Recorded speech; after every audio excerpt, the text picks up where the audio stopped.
In nomine Patris, et Filii, et Spiritus Sancti. Amém. Estamos então no quarto domingo do Advento. A nossa coroa do Advento está com as 4 velas acesas. É a plenitude dos tempos. É a plenitude dos tempos.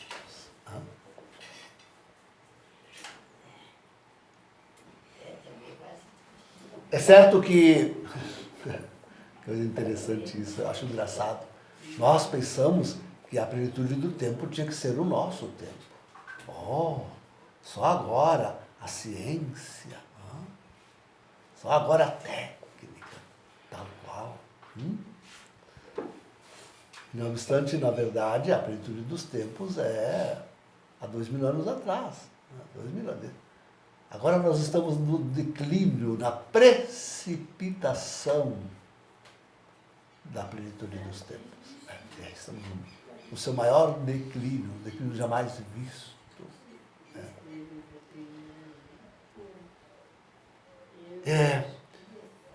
O tema, bem, a grande figura da missa ainda é João Batista.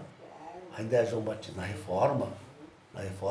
missa da Reforma, hoje a grande figura é Maria. Ficou bem, hein? Ficou bem na Reforma. Nós, seguindo o rito de Pio V, ainda todos os domingos, na verdade, são a grande figura é João Batista. Mas hoje já, como que deslocando um pouco para a palavra. A palavra de Deus foi enviada. É o centro do Evangelho. Esse é o centro do Evangelho. A palavra de Deus foi enviada. E Jesus é o Verbo, é o Logos divino. Ele é a palavra. Já está aí, no meio de nós. Já é o Emmanuel, Deus conosco. Já é. No quarto domingo, na plenitude dos tempos, ele já é conosco. Já é o Emmanuel. E este centro do Evangelho, que é a palavra de Deus, neste tempo está no seio, no ventre de Maria. Não há outro lugar a encontrá-lo. Não há outro lugar a encontrá-lo, senão somente no ventre da mãe. A palavra mesma, a palavra última e definitiva de Deus, que é Jesus, nosso Senhor. E que nós esperamos. Vejam, queridos, é preciso encarar a palavra de Deus com toda a seriedade. O que disse no fim do Evangelho de hoje? E toda a carne verá a salvação que vem de Deus. E toda a carne verá a salvação que vem de Deus. Naquela plenitude dos tempos, naquela de 2000 anos atrás, a plenitude dos tempos, quando a palavra estava no ventre de Maria, quão poucos a acolheram. Não diremos depois no Evangelho do fim da missa, foi enviado aos seus e os seus não o receberam. Quão poucos, aquele evento foi para um punhado de gente. O próprio Batista, como vimos outro domingo, titubeou, mas és tu ou devemos esperar por outro? Maria é aquela que creu. Faça-se em mim segundo a palavra do Senhor, ela disse. Ela é aquela que creu. E por isso foi elogiada por Isabel. Feliz é tu que acreditaste. E pelo próprio filho. Pelo próprio filho ela foi elogiada. Porque ela é grande, grandíssima de Jesus, não por ter carregado ele no ventre, ou ter alimentado ele com seus seios, mas porque creu. Tornou-se discípula do seu filho. Por isso. Ele é grande por isso. Mas é um punhadinho de gente. punhadinho de gente. Né? Os apóstolos, meia dúzia. Os apóstolos ainda correram na hora do... deram no pé, né? Correram, fugiram. Né? Um traiu. Um o traiu. Não esquecer isso. Né? Um o traiu, entregou para ser crucificado, morto. Né? Um o traiu. Os outros fugiram. Quão poucos discípulos, de fato, lá aos pés da cruz, hein? E eu sempre digo João porque amparava Maria. Né? E Maria é que, na verdade, amparava João para estar lá, senão, como os outros todos, não estaria. Né? Os outros todos, não sei se estaria não. Então, aquele evento foi para uns poucos. E mesmo se nós olharmos para... Porque alguém vai dizer, não, mas a plenitude dos tempos se prolonga pela pregação da palavra. Não é a palavra o importante? Sim, a palavra que é o importante. É a palavra. E ela se prolonga. Ela se prolonga pelos séculos, daqueles que acolheram a pregação dos apóstolos. E reconheceram aquele que no grego, no ventre de Maria, era o Emanuel, o Deus conosco. Aqueles que se fizeram seus discípulos. Em toda a terra. Toda a terra. Então, mas mesmo estes, queridos, sempre foram em número menor do que a totalidade da população da terra. Né? Em todos os tempos. É verdade que a linha de... daqueles que acolhem, daqueles que são evangelizados e acolhem, está em declínio. Teve o seu ponto mais alto pelos séculos 14, 15. Né? Mas agora está em franco declínio. Hoje somos... assim, a gente conta 1 bilhão... põe lá 400 bilhões, né?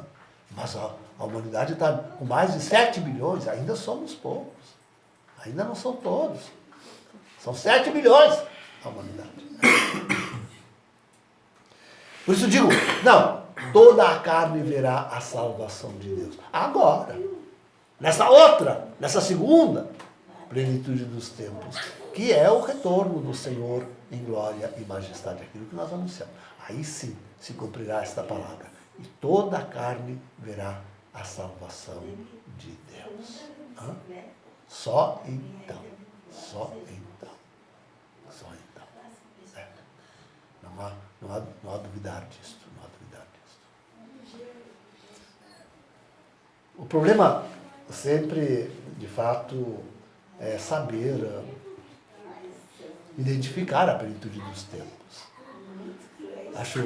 Acho tão interessante que Lucas situa o seu evangelho em relação ao mundo e em relação à verdadeira religião. Né? E coloca direitinho ali quem é que era o imperador, quem é que governava aqui, quem governava ali. Ele vai situando a plenitude dos tempos. É por isso que se reconhecia que era a plenitude dos tempos. E também religiosamente. Estavam lá Anás e Caifás.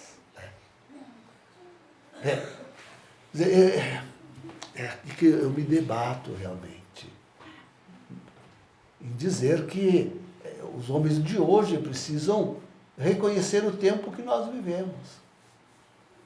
E vão fazê-lo no contexto mundano e religioso e espiritual.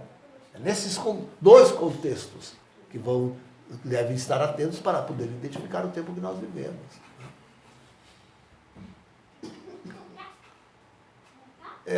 Para resumir assim, digo que no tempo do mundo não se deve olhar para a ciência, a tecnologia, né, desenvolvidas, mesmo as humanas. Né?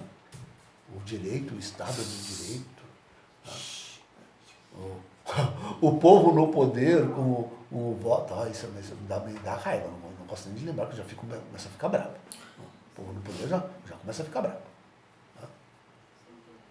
Não olhemos porque tudo isso é fato, tudo isso é mentira, é fantasia. Temos que olhar para a realidade mais profunda. Estamos no tempo da nova ordem mundial. É isso que o povo precisava reconhecer e ver. Não se trata aqui, absolutamente não se trata aqui de teorias da... como é que se diz? Conspiração. Conspiração. Não se trata absolutamente aqui de teoria da conspiração, não se trata. Não é uma teoria, é a realidade, Olha, querido, o povo mais ou menos vai sentindo isso. Vejam como se levanta em toda a Europa a voz contra o pacto global, de migração global, o pacto de migração global da ONU. Essa semana vimos aí, não só continuar a França, não só ontem, a França continuava, Paris continuava sendo incendiada, mas também Portugal, Espanha, a Europa inteira. Por isso eu digo, se o pessoal começa a se levantar, se o povo começa a se levantar contra a nova ordem mundial, eles vão ter que apressar o seu plano, porque senão o povo é capaz de querer. Claro que não vai conseguir, porque senão as escrituras não se cumpririam, né? Mas olha o levante do povo contra a nova ordem mundial. Esse é um levante só não são bem orientados, né? E muito menos com o que fazer, porque não é sair pelas ruas incendiando Paris que vai se resolver. É entrando nas igrejas, convertendo os seus padres e bispos e se convertendo a si mesmos na mais piedosa oração. É ali, é nós que estamos nos colocando verdadeiramente contra a nova ordem. Nossa vida aqui se coloca flagrantemente contra a nova ordem mundial. O que se coloca flagrantemente contra a nova ordem mundial são os refúgios. Como nós queremos construir o nosso. Este se coloca flagrantemente contra a nova ordem mundial. São esses. Claro que os refúgios cristãos, católicos, porque vejam que o inimigo também, sabendo tudo que vem, já tem tudo preparadinho para a sobrevivência deles, hein? Eles já têm tudo, não esqueçam, eu dizia esses dias. Estão dormindo aí, mas os governos não estão dormindo não, eles já se prepararam, e muito bem, e com muita ciência e tecnologia, com muita ciência. Não é que nem nós que nos daremos por contentes se tivermos um boizinho para lavrar a terra. Se não tivermos nós mesmos que puxar o arado, né? Os mais fortes entre nós, aí o Laércio. Não é como nós, não. Eles estão com ciência e tecnologia preparados. Sim, com certeza. Mas isso é importante, queridos.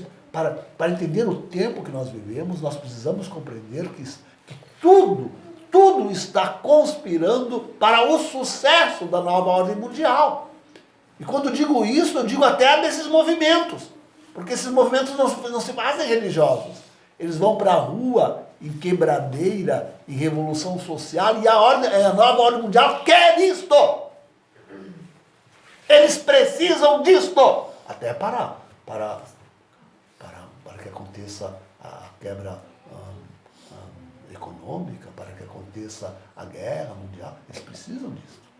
O povo que está indo lá a gritar, a quebrar, Paris, Portugal, Espanha, Suíça, Alemanha, Merkel está como Macron.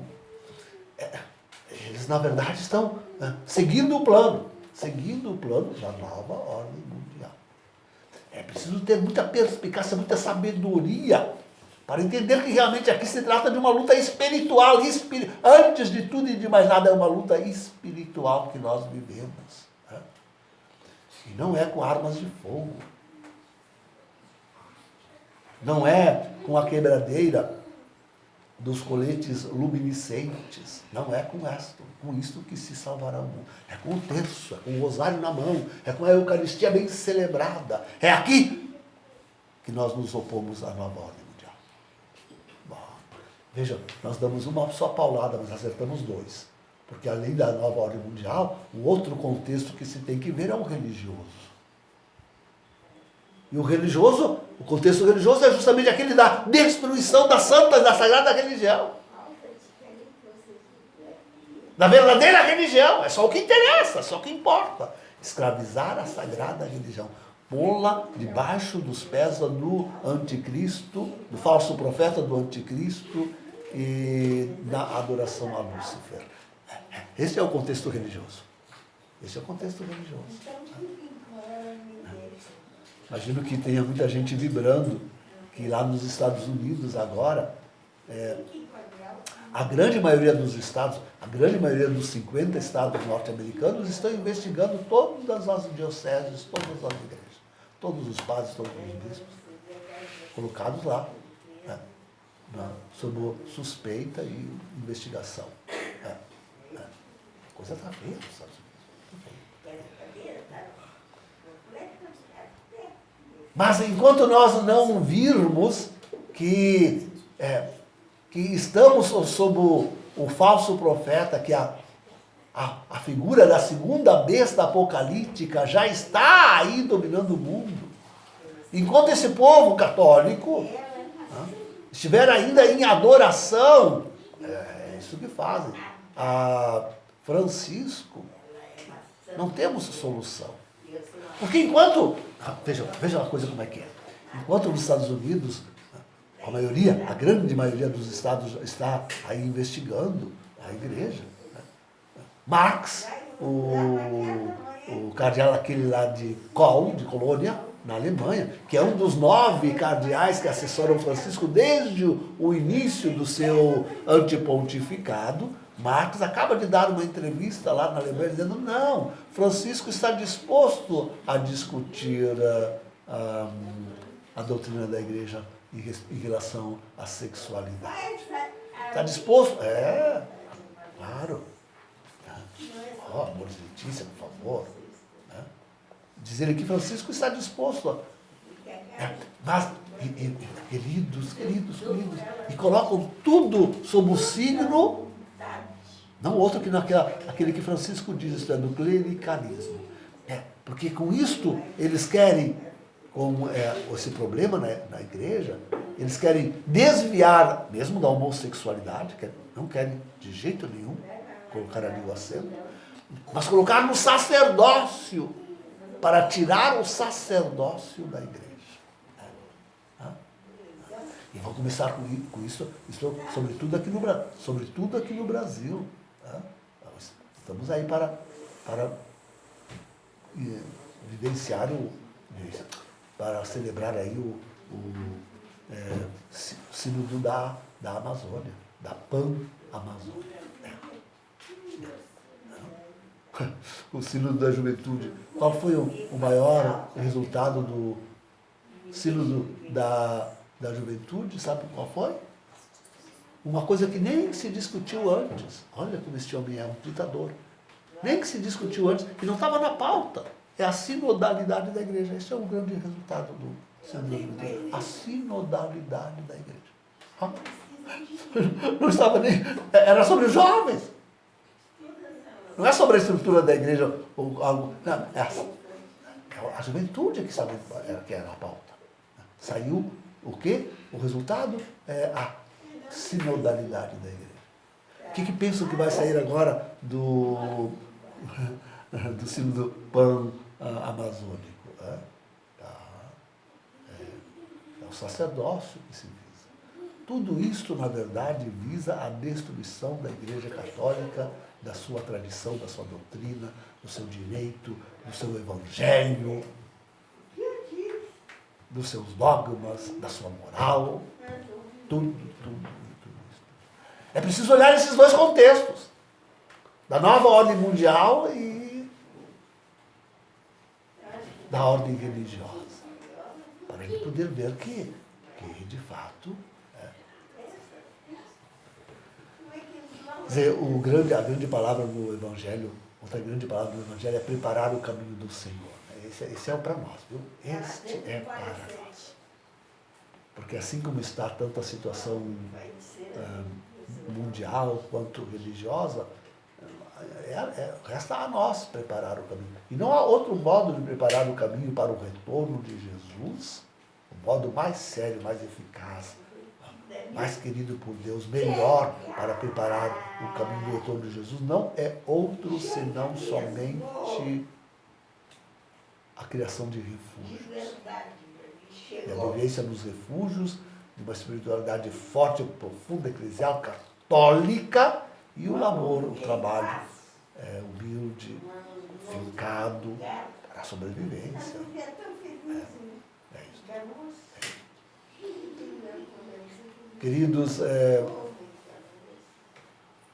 vejam a epístola da missa de hoje nos coloca de novo o acento nos ministros. Né? É interessante ouvir, repetir de novo a primeira palavra que diz na epístola hoje de São Paulo aos Coríntios. Né? Que os homens nos julguem como ministros de Deus. Que os homens nos julguem como ministros de Deus. E sendo verdadeiramente ministro de Deus, aí então, só seguir a leitura, ele despreza qualquer tribunal.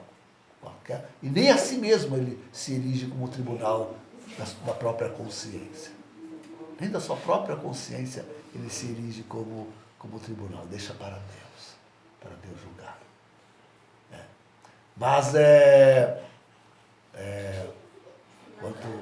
quando aqueles que deviam ser ministros de Deus não o são mais, são ministros do demônio, são ministros da heresia da libertação aqui no Brasil, são ministros do mundo.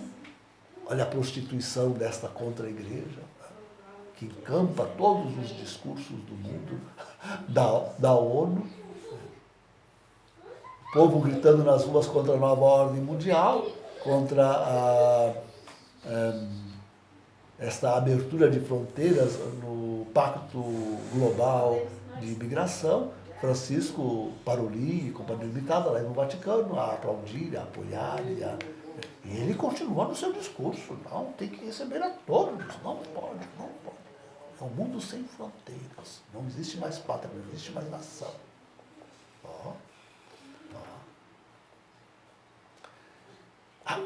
Como é que serão esses julgados? Deus os julgará. Pode ter certeza. Deus o julgará. E já está verdadeiramente às portas. Né? Tudo aquilo que estiver escondido virá à luz. Está vindo. Está vindo à luz. Todo o segredo dos corações será revelado, diz o apóstolo. Tá? Diante da luz de Deus, diante da sua verdade. Tá? Tudo virá à luz do dia. Então se verá quem verdadeiramente é católico e quem é desta contra-igreja de Bergoglio. Quem verdadeiramente estava com a igreja neste tempo. Eu desafio esses padres famosos, que têm milhares de seguidores no YouTube, né, e que falam doutrina católica mesmo, mas não abrem os olhos do povo para os acontecimentos do mundo, nem da igreja, e não querem ver, não querem ver. Quero ver quem deles e nós será considerado realmente ministros de Deus. É o julgamento de Deus. Agora nos desprezam, não nos ouvem, não nos seguem. Eu continuo com todas as dificuldades, que aqueles com certeza não têm.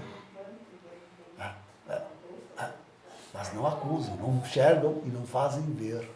Não fazem ver nada daquilo que acontece realmente no mundo e daquilo que acontece verdadeiramente na igreja. Serão eles ainda chamados ministros de Deus? Quando os segredos dos seus corações foram abertos e desvendados. Porque tem que estar sabendo. Não é possível que não saiba. Não é possível que não saiba. Mas continua aí fazendo festa, fama, brilho.